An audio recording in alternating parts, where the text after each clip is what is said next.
যিদৰে অসুচি বা সংস্কাৰ হ'ব লাগে বুলি কৈছে, সেয়া কিন্তু আমি খুব তীব্ৰ ভাষাৰে আমি গৰিহণা জনাইছোঁ। আমি খুব ক্ষুভিত হৈ আছোঁ। তেওঁলোকে অতি শীঘ্ৰে শংকৰ সংঘৰ লোকসকল ক্ষমা খুজিবলৈ আমি দাবী উত্থাপন কৰিছোঁ। ৰাজহুৱাকৈ তেওঁলোকে ক্ষমা খুজিব লাগে এই বিষয়ে। আৰু বিশেষকৈ চন্দ্ৰ বৰুৱাক যিখন চিঠি প্ৰদান কৰা হৈছে, তাত দুনেশ্বৰ বৰা বুলি এজন লোকে স্বাক্ষৰ কৰিছে, তেওঁ সম্পাদক বুলি আমি অৱগত হৈছোঁ। তেওঁ ৰাজহুৱাকৈ ক্ষমা খুজিব লাগে।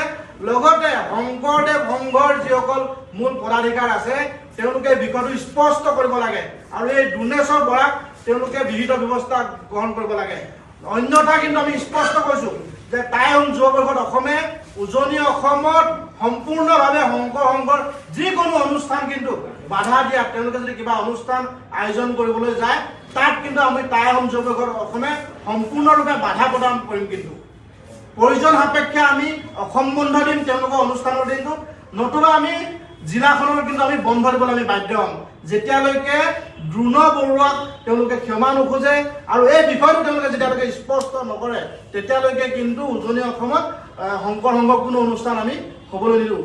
যদি এই ঘটনাটো যোৰহাটৰ অধিৱেশনৰ পূৰ্বে হ'লহেঁতেন, আমি একদম স্পষ্ট কথা, টাই আহোম যুৱ পৰিষদ অসমে আমি কিন্তু যোৰহাট জিলা আমি স্তব্ধ কৰি দিলোহেঁতেন সেই অধিৱেশনৰ দিনকেইটাত। কিন্তু কাৰণ তেওঁলোকে আমাৰ মাংগলিক অনুষ্ঠান